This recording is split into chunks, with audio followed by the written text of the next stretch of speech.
నేపాల్లో సంభవించిన ఆకస్మిక వరదల్లో 270 మంది మృతి చెందగా వేలాది మంది గల్లంతయ్యారు. ఈ విపత్తులో 288 మంది భారతీయులు ఇంకా ఆచూకీకి దొరకలేదని విదేశాంగ మంత్రిత్వ శాఖ వెల్లడించింది. గల్లంతైన వారిలో అత్యధికంగా కైలాస్ మానస సరోవర్ యాత్రకు వెళ్లిన వారితో పాటు విద్యుత్ ప్రాజెక్టు సిబ్బంది ఉన్నారు. రసువా జిల్లాలోని త్రిశూలి 1 పవర్ ప్రాజెక్టులో పనిచేస్తున్న 73 మంది భారతీయుల ఆచూకీ కోసం భారత రాయబార కార్యాలయం ప్రాజెక్టు యాజమాన్యంతో సంప్రదింపులు జరుపుతోంది. సమ్రాట్ ట్రావెల్స్ ద్వారా యాత్రకు వెళ్లిన 37 మంది తమిళనాడు వాసులు, ఫ్లై ఎవరెస్ట్ ట్రావెల్స్తో వెళ్లిన 49 మంది తమిళనాడు వారసులు గల్లంతయ్యారు.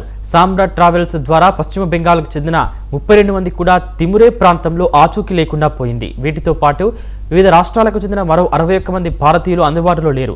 భారత రాయబార కార్యాలయం నేపాల్ అధికారులతో కలిసి గల్లంతైన వారి కోసం ప్రయత్నాలు కొనసాగుతుందని విదేశాంగ మంత్రిత్వ శాఖ ప్రతినిధి రణ్ధీర్ జైస్వాల్ తెలిపారు.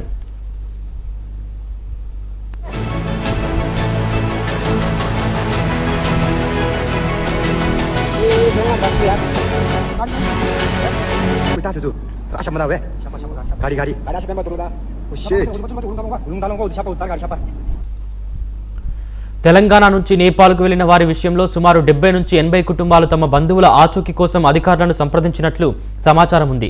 అయితే వీరిలో ఎంతమంది గల్లంతయ్యారు, ఎంతమంది సురక్షితంగా ఉన్నారు అన్నది ఇంకా పూర్తిగా నిర్ధారణ కాలేదు. ముఖ్యంగా హైదరాబాద్కు చెందిన ఓ ప్రైవేట్ టూర్ ఏజెన్సీ ద్వారా 156 మంది తెలుగు యాత్రికులు నేపాల్ వెళ్లినట్లు తెలుస్తుంది. వారిలో 16 మంది హోటల్లోనే ఉండగా బయటకు వెళ్లిన 140 మందితో సంబంధాలు తెగిపోయినట్లుగా కుటుంబ సభ్యులు ఆందోళన చెందుతున్నారు. lihat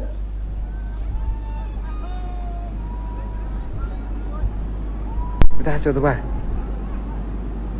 Oh, udah kira ini gaड़ी masuk kan? Woi, shit, oh shit man, woi tahu, woi फिर nggak masuk pasti nggak यार.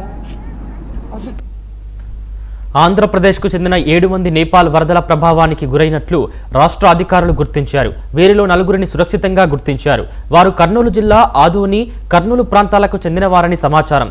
మరో 3 ఆచూకీ కోసం గాలింపు కొనసాగుతుంది.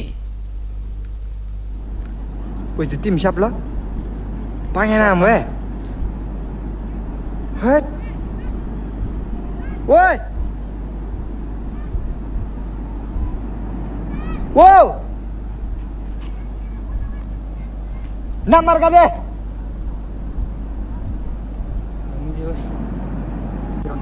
Woi, pengen mas batin lihat. Masih kali untuk asal. Asal lihat. Woi, tahu tu. Asal mana?